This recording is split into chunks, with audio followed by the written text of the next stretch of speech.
Hello दोस्तों, नमस्कार। Welcome back to curious सरी for the daily dose of Indian football. तो सबसे पहले बात करते हैं आज होने वाली आईएसएल फ्यूचर डिसाइडिंग मीटिंग के बारे में। तो कई सारे फैंस को ये लग सकता है कि भाई आज की मीटिंग के बाद हमें पता चल जाएगा कि भाई कब आईएसएल स्टार्ट होगा। तो जी नहीं दोस्तों, इस मीटिंग का सिर्फ मकसद ये नहीं है कि भाई कब आईएसएल स्टार्ट होगा। इस मीटिंग के कई सारे और मायने हैं, बिकॉज स्पोर्ट मिनिस्ट्री ने जो मीटिंग का शेड्यूल निकाला है उसमें अगर आप नज़र डालेंगे तो आपको पता चलेगा कि भाई सिर्फ लीग कब स्टार्ट होगा वो डिसाइड नहीं करना। तो उसके लिए तो सिर्फ आप क्लब के साथ मीटिंग कर लेते तो पता चल जाता, बट किस तरीके का लीग होगा, किस स्टैंडर्ड का लीग होगा, किस फॉर्मेट में होगा, इन सारी चीज़ों के ऊपर भी यहाँ पे इस मीटिंग के दौरान हमें आइडिया मिल सकता है। बिकॉज एक लीग को ऑर्गेनाइज करने के लिए जो और स्टेक होल्डर्स है, लाइक प्रोडक्शन, ऑपरेशन, ब्रॉडकास्टर, उन सबको भी यहाँ पे स्पोर्ट मिनिस्टर ने बुलाया है। एफएसडीएल के साथ भी जो सेपरेट मीटिंग कर रहे हैं उसमें वो यहाँ पे ऑपरेशनल चैलेंजेस को ही समझना चाहते हैं कि भाई यहाँ पे इस तरह की लीग रन करने के लिए क्या क्या ऑपरेशनल चैलेंजेस है। तो कई मायनों में ये मीटिंग उस तरीके से काफ़ी इंपॉर्टेंट बन जाती है। एंड दूसरा पॉइंट कि भाई यहाँ पे जो भी स्पोर्ट मिनिस्ट्री इन सभी स्टेक होल्डर को सुन के जो भी प्लान रेडी करेगा एएफएफ के साथ एंड इन सभी स्टेक होल्डर के साथ, उनको फिर भाई यहाँ पे सुप्रीम कोर्ट में लेके जाना है एंड कोर्ट फिर उनको भाई अप्रूव करेगा, देन एंड देन ओनली यहाँ पे आप उसको इम्प्लीमेंट कर सकते हो। अब देखना ये होगा कि भाई यहाँ पे अगर स्टेक होल्डर्स ने ऑलरेडी पहले ही बोल रखा है, पोटेंशियल बीडर्स और सब ने, इवन क्लबों ने भी बोला है कि जो आपने यहाँ पे टेंडर निकाला था उसमें जो टर्म्स एंड कंडीशन रखे थे उसको आपको लोअर डाउन करना पड़ेगा कई सारे क्लोजेस में। तो अब कोर्ट ने तो भाई एएफएफ के कॉन्स्टिट्यूशन में वो चीज़ें डाल दी थी कि भाई आपकी टॉप लीग ऐसी होनी चाहिए, इस तरीके की होनी चाहिए। अब क्या कोर्ट जब इस तरह के कॉम्प्रोमाइज़ तरीके से लीग की जाएगी तो उसको क्या एक्सेप्ट करेगा, ये भी एक बड़ा क्वेश्चन है। क्या कोई उसके रिगार्डिंग भी कोर्ट में चैलेंज करेगा? तो still there is a lot of things जो कि किस तरीके का प्लान बनता है उसके बाद डिसाइड होगा।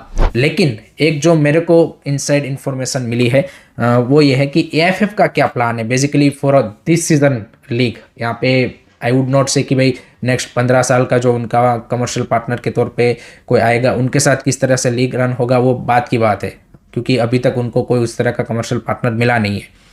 इस सीज़न का एएफएफ का ये प्लान है कि एक जुगाड़ू शॉर्ट टर्म इस सीज़न का लीग हो जाए।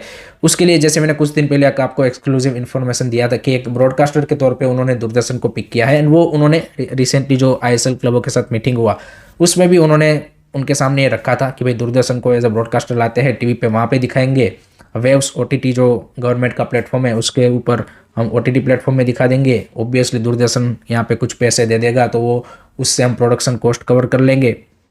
दूसरा मेरे को एक इन्फॉर्मेशन ये मिला है कि जो गवर्नमेंट का पीएसयू कंपनी है इंडियन ऑयल, उनको भी यहाँ पे ऑन बोर्ड लाया जा सकता है एज अ स्पॉन्सर, तो वहाँ से भी कुछ पैसे मिल जाएंगे। तो इस तरीके से उनका प्लान है। एंड मे बी यहाँ पे क्योंकि अब आपके पास टाइम भी कम है ऑलरेडी, आई थिंक अगर आप चीज़ों को अभी से इम्प्लीमेंट करना स्टार्ट करेंगे, जो कि होगा नहीं बिकॉज जैसे मैंने बताया कि अभी कोर्ट में भी जाना है, सब कुछ होना है, तो मिला जुला के आपका फरवरी में लीग स्टार्ट होने का चांसेस है। तो 3 महीने में अगर आप लीग कंप्लीट करवाना चाहते हो तो may be home and away में पॉसिबल ना हो, तो आप सेंट्रलाइज वेन्यू करके यहाँ पे लीग को कंप्लीट करने की कोशिश करो।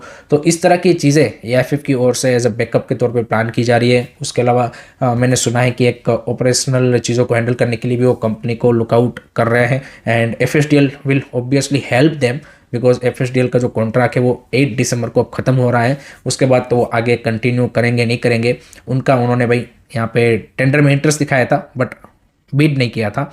Another thing is regarding the name कि भाई जो लीग होगी उसका नाम आईएसएल ही रहेगा या फिर कोई नया नाम होगा, क्योंकि जो आईएसएल का नेमिंग राइट है, logo and naming right, IP जो प्रॉपर्टी होती है वो अभी भी एफएसडीएल के पास है एंड एफएसडीएल भी उसको फ्री में नहीं देगा, ये पक्की बात है। सो वो भी देखना होगा कि भाई क्या उसके लिए एएफएफ पैसा देता है या फिर एफएसडीएल बोलता है कि भाई for this season you can use it but आगे से नहीं।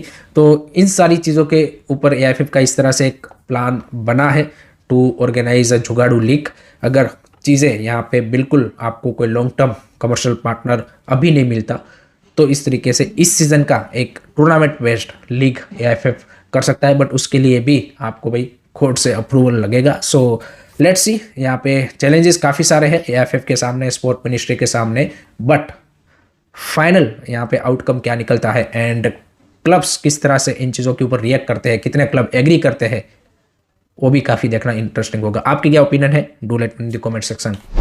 नेक्स्ट उसके बाद बात करते हैं भाई OCI के रिगार्डिंग एक इंटरेस्टिंग अपडेट आया है। तो AIFF के जो फॉर्मर जनरल सेक्रेटरी है साजी प्रभाकरन, उन्होंने रिसेंटली एक जो ऑस्ट्रेलियन मीडिया हाउस है फुटबॉल 360, उनको यहाँ पे जब रेन विलियम्स का यहाँ पे इंडिया के लिए खेलना एलिजिबल हुआ उसके ऊपर एक आर्टिकल था, तो उसमें उन्होंने बोला कि गवर्नमेंट के साथ एट द मोमेंट जो स्पोर्ट बॉडीज़ है like AIFF and some other sport bodies की जिनके लिए भाई OCI प्लेयर आने से उनका स्पोर्ट का काफ़ी लेवल अप जा सकता है, वो अभी बातचीत कर रहे हैं, डिस्कशन कर रहे हैं to bring a sport passport. Because Ryan Williams के केस में भी हम सबको पता है कि 2 साल का टाइम लगा, एंड इतना ज़्यादा टाइम यहाँ पे it's not you can say कि ideal model for a more OCI players in different sport to play for national team. तो एक स्पोर्ट पासपोर्ट के बारे में यहाँ पे डिस्कशन गवर्नमेंट के साथ चल रहा है, बट उसके लिए भी गवर्नमेंट को आई थिंक एक लॉ पार्लियामेंट के थ्रू ही लाना पड़ेगा। आई डोंट थिंक सो कि वो स्ट्रेट अवे यहाँ पे रूल अपने हिसाब से बना के ये चीज़ों को लागू कर सकते हैं to bring a sport passport, कि जिसमें भाई जो भी OCI कार्ड होल्डर है उनको स्पोर्ट पासपोर्ट दिया जाए एंड फिर वो इंडिया को इजीली रिप्रेजेंट कर पाए। बट ये चीज़ अगर होती है देन ऑब्वियसली भाई जो OCI प्लेयरों का इंडिया के लिए खेलने का रास्ता है वो फास्ट ट्रैक हो जाएगा 100%। तो फिर अभी ये जो 2 साल लग रहा है वो मे बी यहाँ पे प्लेयर भाई with in 1 month 2 month 3 month यहाँ पे पॉसिबल हो सकता है, जैसे गवर्नमेंट एंड AIFF एक मैकेनिज्म रेडी कर लेगा कि भाई यहाँ पे प्लेयर का बैकग्राउंड चेक हो जाए, प्लेयर की क्वालिटी, वो सारी चीज़ों को यहाँ पे ढंग से वो चेक कर ले and then they can give sport passport. तो आई थिंक वो बेटर सोल्यूशन है। एंड ये जब भी OCI प्लेयरों का हमने डिस्कशन किया या फिर अर्लियर भी जो एक्सपर्ट्स ने बात की है उसमें एक ये पॉसिबल सोल्यूशन बताया है कि इस तरह की चीज़ें आप ला सकते हो, क्योंकि आपके पास ड्यूअल नेशनलिटी का कोई ऑप्शन यहाँ पे है नहीं, एंड वो यहाँ पे गवर्नमेंट लाना भी नहीं चाहेगी क्योंकि उसमें फिर कई सारे और एंगल आ जाएंगे। तो आई थिंक ये जो स्पोर्ट पासपोर्ट वाला चीज़ है वो पॉसिबली हो सकता है। देखते हैं आगे फ्यूचर में कब तक ये रियलिटी बनता है। अगर ये बनता है then more and more OCI player can represent Indian national team. अब आपका क्या सोचना है, आपके क्या ओपिनियन है, कमेंट सेक्शन में बिल्कुल बताइएगा। नेक्स्ट उसके बाद बात करते हैं भाई अनवर अली केस में। अब और ज़्यादा इंटरेस्टिंग एक यहाँ पे आई वुड से कि टर्न आया है। अब खुद अनवर अली ने ही AIFF को लेटर लिखा है कि भाई मेरा जो ये पूरा इश्यू है ट्रांसफ़र का, इसको भाई जल्द से जल्द आप रिजोल्व कीजिए। पहले मोहन बगान ने FIFA को लेटर लिखा, अब खुद ये अनवर अली बोल रहा है AIFF को। तो दोनों पार्टीज चाहती है कि भाई इस मैटर का जल्द से जल्द रिजोल्यूशन आए, लेकिन जो AIFF है वो नहीं चाहती है। आई डोंट नो वाई भाई, वो इस चीज़ों को भाई डिले ही करते जा रहे हैं। अब देखिए 13 नवंबर को हियरिंग थी, उस टाइम पे भाई अपील कमेटी में एक मेंबर ने रिज़ाइन कर दिया, तो आपके पास पूरे मेंबर नहीं थे। फिर अपील कमेटी ने AIFF को बोला भी कि भाई आप जल्द से जल्द मेंबर अपॉइंट कीजिए ताकि हम चीज़ों को रिजोल्व कर पाए। एंड उसके बाद 28 एंड 29 को यहाँ पे अगेन हियरिंग थी, बट उस तब तक AIFF ने किसी को अपॉइंट नहीं किया था, तो अगेन डिले होती जा रही है। तो आई डोंट नो कल्याण चौबे का रिजिम मतलब क्या कर रहा है भाई। आप इस तरह की जो डे टू डे आपकी ऑपरेशनल चीज़ें हैं टू रन अ फेडरेशन, वो भी आप नहीं कर रहे हो भाई। आप अपील कमेटी में मेंबर कंप्लीट कीजिए। एक ट्रांसफ़र का 1.5 साल से भी ज़्यादा टाइम हो गया एंड आप रिजोल्व नहीं कर पा रहे हो, एंड ये लोग बोल रहे हैं कि हम फुटबॉल को आगे लेके जाएंगे। सो आई थिंक ये दिखाती है इनकी इनकम्पिटेंसी भाई, ये दिखाती है इनकी इनकम्पिटेंसी। जल्द से जल्द भाई इस तरह के मेडल को आप रिजोल्व कीजिए ना भाई, दोनों पार्टीज चाहते हैं। But that is what it is and what do you think, comment section में बिल्कुल बताइए।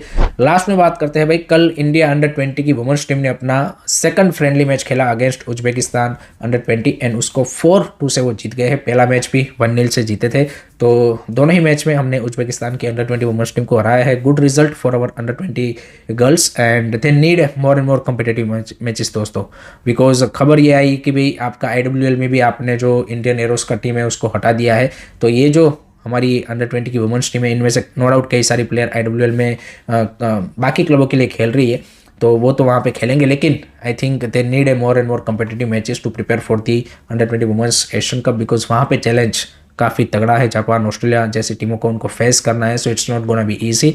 तो देखते हैं किस तरह से आगे मैचेस का अरेंजमेंट होता है। So that's it from my side guys regarding today's Indian football news. I hope कि आपको वीडियो पसंद आया होगा। Keep supporting Indian football. Don't forget to like, share and subscribe to this series. Jai Hind, Jai Bharat.